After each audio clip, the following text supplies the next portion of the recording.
Olá, bom dia, boa tarde, boa noite. Não sei que horas você está assistindo esse vídeo, mas eu já declaro um dia abençoado na presença do Senhor.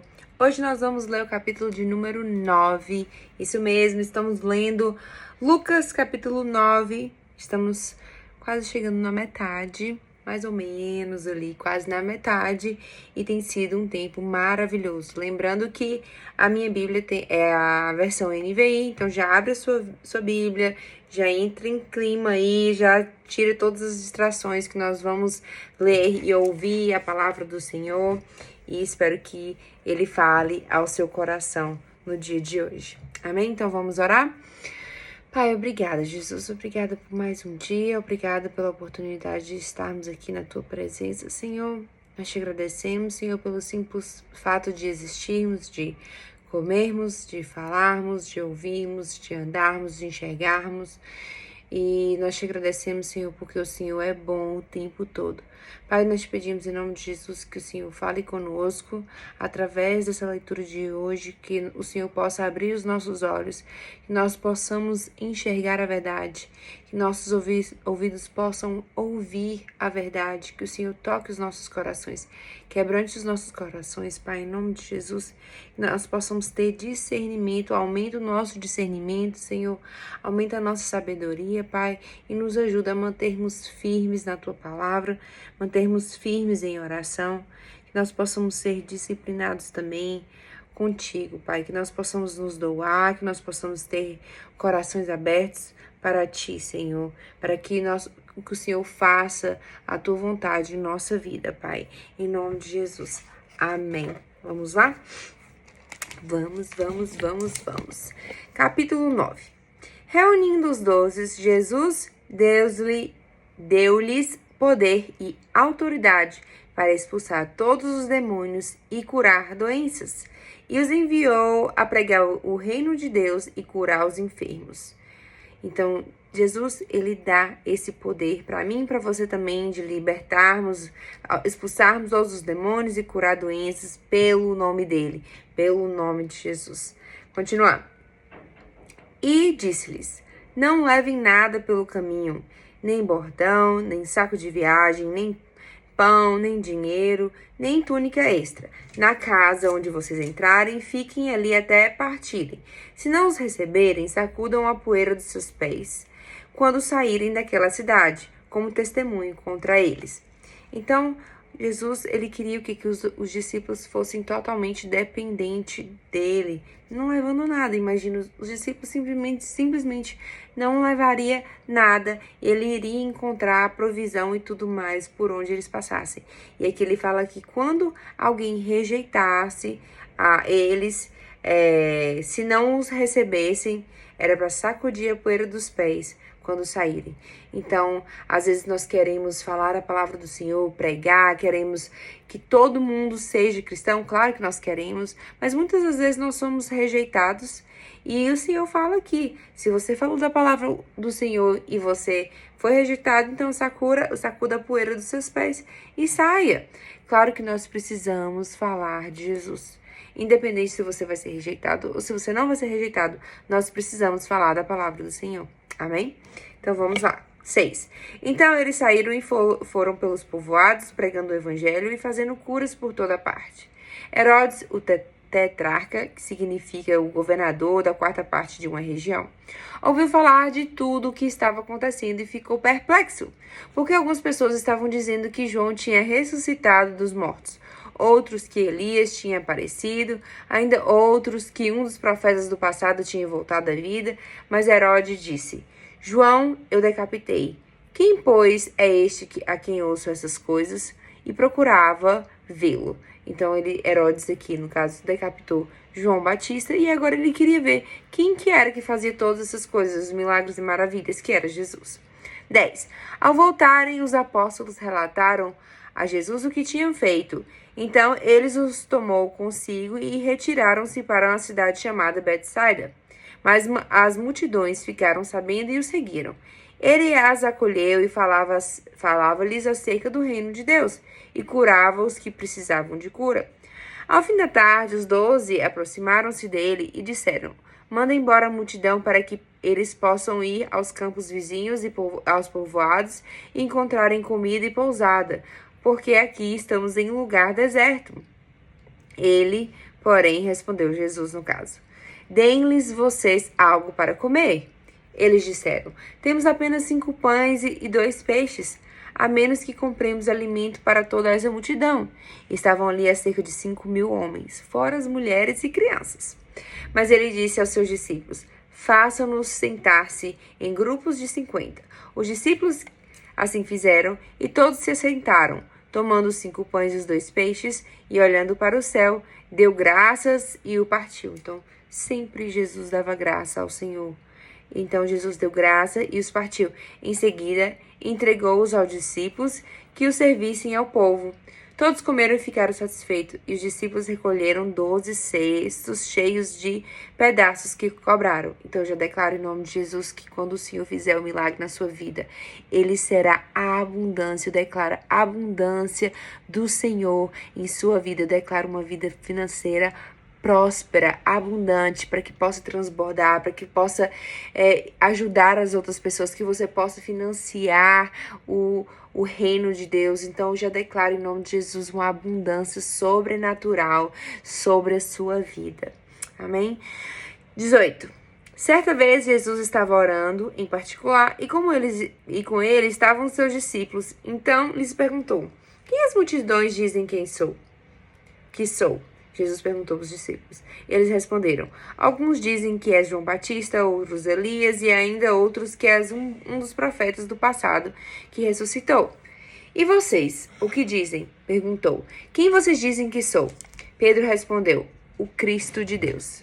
Jesus os advertiu severamente que não contassem isso a ninguém e disse: é necessário que o Filho do Homem sofra muitas coisas e seja rejeitado pelos líderes religiosos, pelos chefes dos sacerdotes e pelos mestres da lei, seja morto e ressuscite no 3º dia. Então, Jesus estava falando para eles o que iria acontecer, mas eles não entendiam o que Jesus falava. Jesus dizia a todos: se alguém quiser acompanhar-me, negue-se a si mesmo. Tome diariamente a sua cruz e siga-me. Vou ler de novo. Se alguém quiser acompanhar-me, negue-se a si mesmo, tome diariamente a sua cruz e siga-me. Muitas das vezes a gente pode achar que a cruz que é uma cruz física, material, mas não. Mas quando nós estamos nos negando a carne, que é essa natureza humana, nós estamos nos negando por seguir Jesus. Muitas das vezes, por exemplo, as pessoas falam: por que você vai ficar em santidade, ter um namoro santo, porque nós sabemos que isso é o que agrada o coração de Deus, e isso é negar-se a si mesmo, isso é carregar a sua própria cruz. Quando nós temos vontade, desejos carnais, e nós não cometemos, nós matamos a nossa carne, nós estamos nos negando os prazeres do mundo, porque nós acreditamos em Jesus Cristo, porque nós queremos segui-lo. Existe uma diferença entre nós acreditarmos em Jesus e nós sermos realmente cristãos, seguidores e discípulos de Jesus. E para sermos seguidores e discípulos de Jesus, nós precisamos negar a nós mesmos. Nós não podemos nos misturar com o mundo, as coisas do mundo, aceitar as coisas do mundo. Nós temos que ser diferente e fazer diferente, assim como Jesus fez, e que vai de contra o mundo. E é muito difícil nos dias de hoje. Isso acaba nos matando diariamente, matando. E ele fala aqui, pois quem quiser salvar a sua vida, a perderá. Mas quem quiser perder a sua vida por minha causa, este a salvará. Pois que adianta o homem ganhar o mundo inteiro e perder-se ou destruir a si mesmo? Se alguém se envergonhar de mim e das minhas palavras, o Filho do Homem se envergonhará dele quando vier em sua glória e na glória do Pai e dos santos anjos. Então, Jesus está falando aqui, se você quiser ganhar a vida, então você tem que morrer para o mundo. Nós precisamos, então, ter essa consciência que quando nós estamos negando as coisas carnais, negando as coisas terrenas, que é realmente uma situação... Não é fácil, mas estamos fazendo isso por Ele. Tem até a música Por Ele, para Ele, que eu estou vivendo a minha vida. E é justamente isso que Ele pede. para que nós possamos negar os nossos desejos, nossas vontades. Às vezes a gente pede, Senhor, eu gostaria disso e disso, aquilo, mas não é o que Deus tem para você. Não é o que Deus tem para mim e para você. Então, quando nós negamos a nossa vontade e aceitamos a dele, é o que ele pede para seguir, para que nós possamos ter vida eterna, ter a vida eterna. E ele fala também, se alguém se envergonhar de mim, das minhas palavras, o Filho do Homem se envergonhará dele. Então, não tenha vergonha de pregar o evangelho. Não tenha vergonha de falar que você é cristão. Não tenha vergonha de você ir contra os valores do mundo, que tá tudo de cabeça para baixo, que ninguém tá entendendo nada, que família já não é um valor, família já não é mais um valor, e o mundo tá indo de contra todos os valores cristãos. Então, não se envergonhe de ser cristão, não se envergonhe de seguir Jesus Cristo, porque ele diz aqui na sua palavra, se você se envergonhar dele, o Filho do Homem se envergonhará. Ele falou, se você se envergonhar de mim, das minhas palavras, o Filho do Homem se envergonhará também dele, né? Continuando, 27. Garanto-lhes que alguns que aqui se acham de modo nenhum experimentar...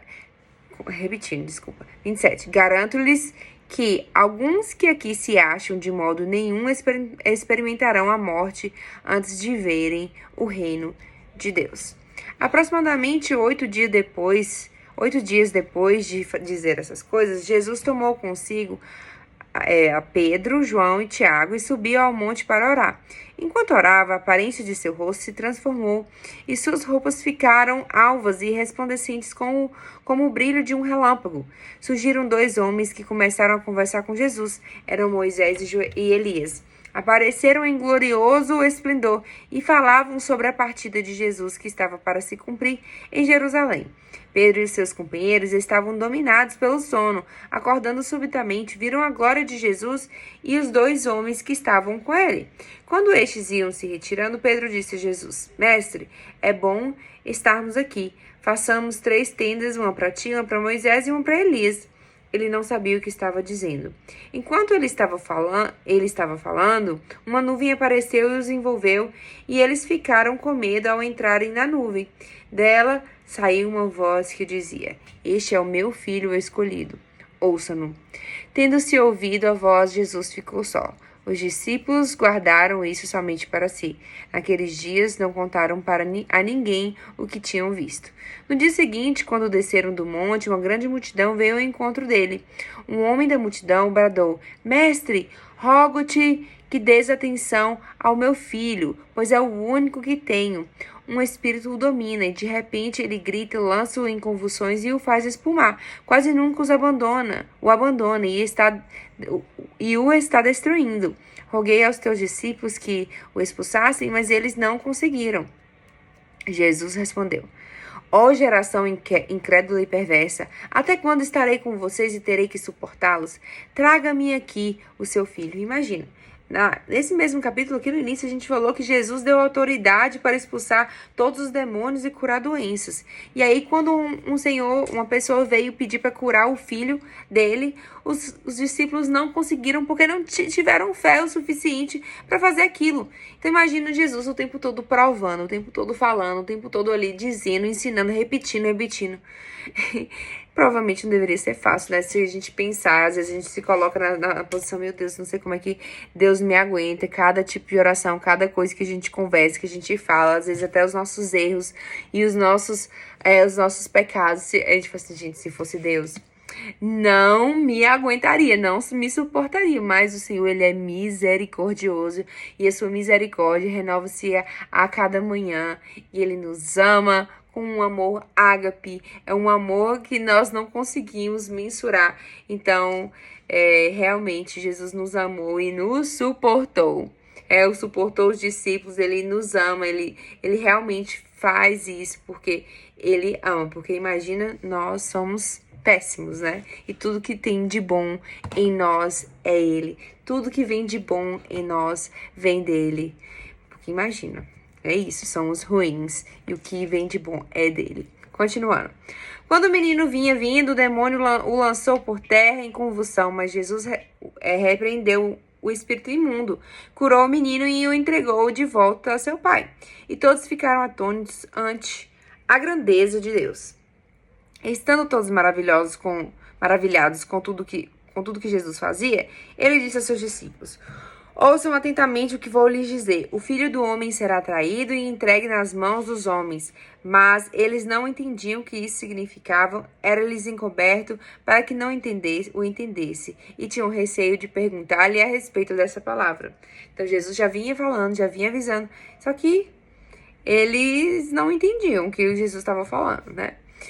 Começou uma discussão entre os discípulos acerca de qual deles era o maior. Imagina, um monte de homem assim como eu e você vivendo com Jesus. Aí eles começaram essa discussão. O ego começou a aparecer, né? E qual que é o maior? Qual que é o melhor? O que assim...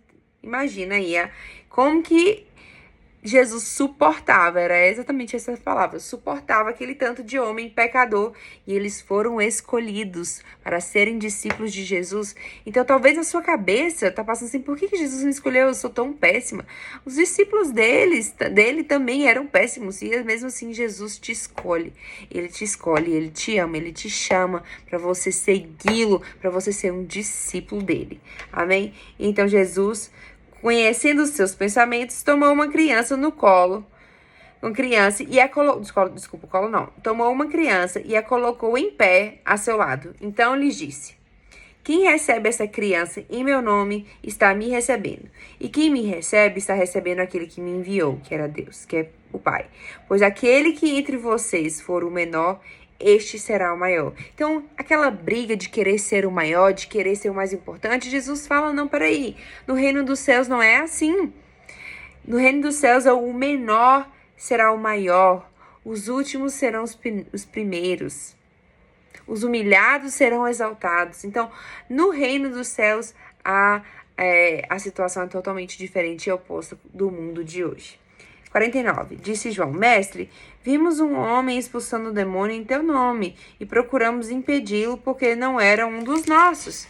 E aí Jesus responde: não o impeçam, disse Jesus, pois quem não é contra vocês é a favor de vocês.